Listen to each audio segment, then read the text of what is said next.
Ça va. Bonjour. Nous allons aujourd'hui réfléchir à ce que pourrait être un projet d'église. Alors un projet d'église, à quoi bon quand l'église est déjà bien constituée, ordonnée, qu'il y a déjà peut-être dans un diocèse, l'évêque, les curés, les diacres, les responsables, qu'il y a des pasteurs, qu'il y a un collège d'anciens et qu'il y a des choses qui vont. Alors je crois que ça vaut la peine toujours de réfléchir à ce qui peut être fait, à comment est-ce que nous pouvons nous impliquer dans cette structure et dans un projet qui devrait être le reflet de la vie de tous ceux qui participent à ces rencontres de l'Église et à cette vie d'Église.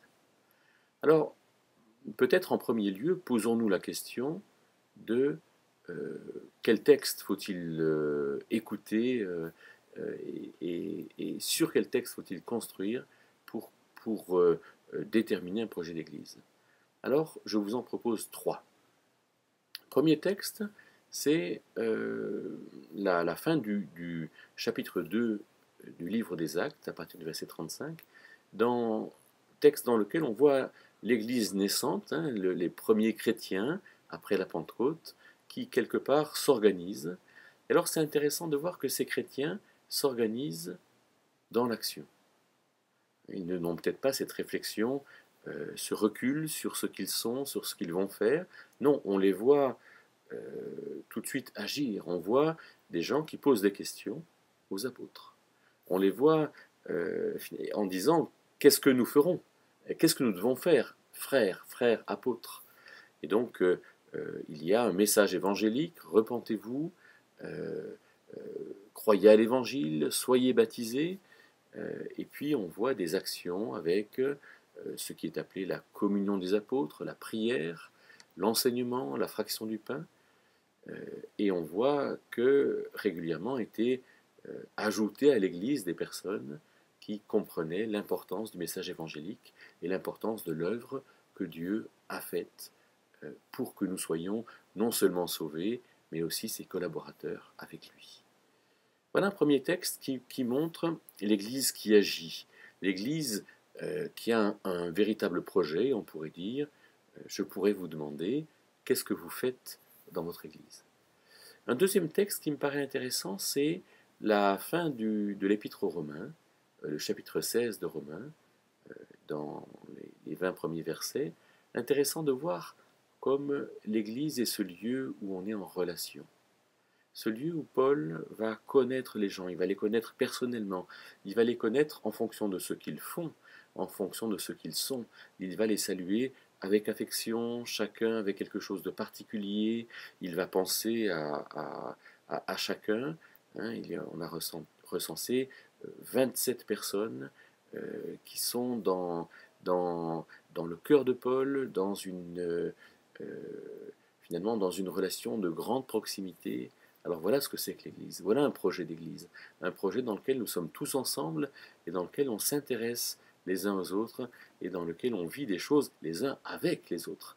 Il ne s'agit pas simplement de faire des choses, mais il s'agit de les faire ensemble et de les faire dans une relation réelle qui produit l'amour et qui glorifie Dieu parce que cette relation, elle est bonne, elle est travaillée, elle est profonde, elle est pérenne.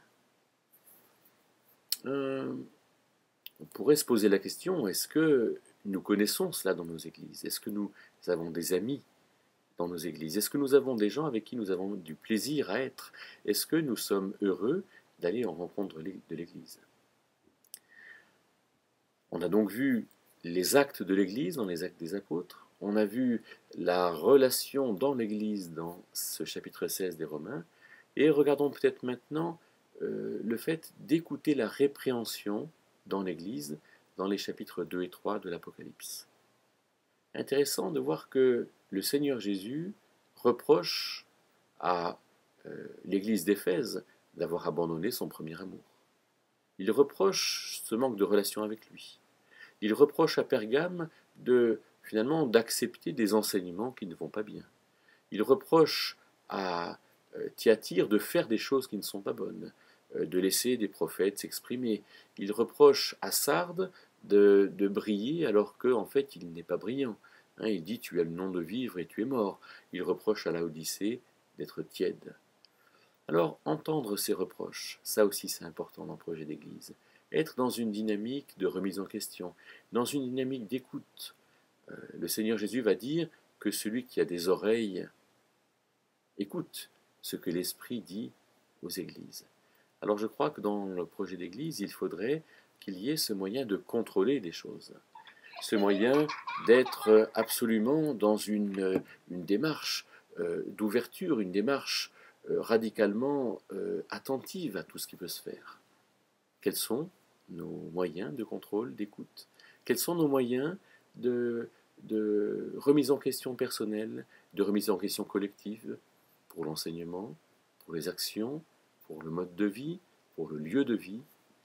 Alors voilà, avec ces trois aspects, trois choses qui peut-être nous permettront de construire notre projet d'église. Premièrement, définir un domaine d'action. Deuxièmement, bien vivre un domaine de relation. Et troisièmement, être sensible à la répréhension.